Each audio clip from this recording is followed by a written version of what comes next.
Hello and welcome to yet another video here on the YouTube channel SDF Wargaming Studio. My name is Andreas Norwegian Viking and this is my faction review of Battle Company Iron Hills. So Iron Hills, of course, one of the new Hobbit armies for Battle of the Five Armies with models from the Forge World range. So all of these models are readily available, although from the Forge World webpage, not the Games Workshop one.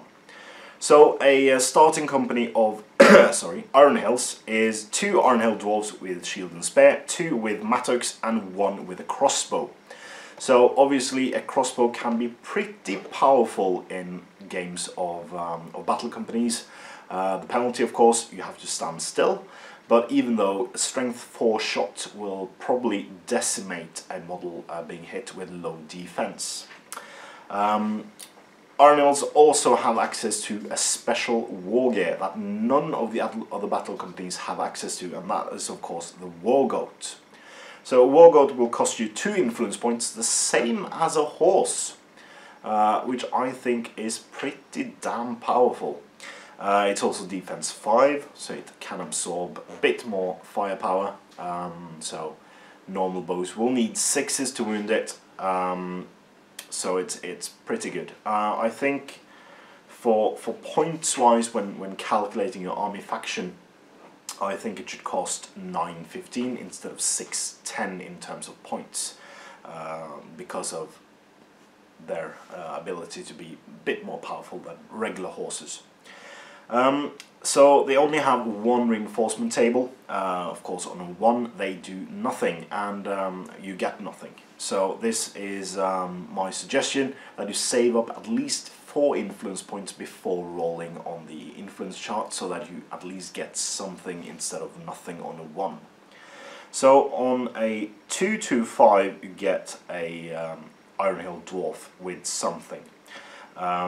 So on a 2 it's mattock, on a 3 it's a crossbow, on a 4 it's with a spear and a shield, and on a 5 you can basically choose which of the weapon types you want. On a 6 you get a Goat Rider. So you can pretty fast get access to Goat Riders. Of course your heroes can purchase them off the get-go, and I would, in normal fashion, I would give the 2 Iron Hill Dwarf with shield and spear, I would give one of them the ability to be a sergeant, the other one lieutenant, and then I would put the crossbowman to become a hero as well, giving it a might point, so you actually can get that fatal wound on a model when you actually need it. If you, for instance, need a 4 and you roll a 3, using that 1 point might will do it for you, and that is perfect for this kind of company, to take out some numbers before they smash in. In addition to that, heroes for the Battle Company faction can get a specific hero upgrade for the faction they are in, and for the Iron Hill it's the same as the Durance Folk Baruch Kazad, which gives you a reroll of 1 when making strikes against to wound against orcs, goblins and Uruk-hai. So again, Iron Hills all have swords on their profile, so this is a bit less useful than the Durance Folk one. But you can then still strike with a spear, strike with a mattock, and reroll 1s against these 3 enemies. And quite a lot of the evil side have these enemies as well, so the chances of you meeting these are pretty high. Again, I would rate Iron Hills quite a good faction. They have defense 7 for the warriors with shields, defense 6 for the rest.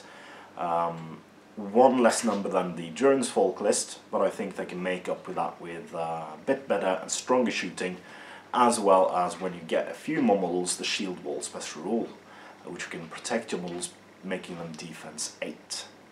So, so I don't know about you, but tell me in the comments below what you think about the Iron Hills faction.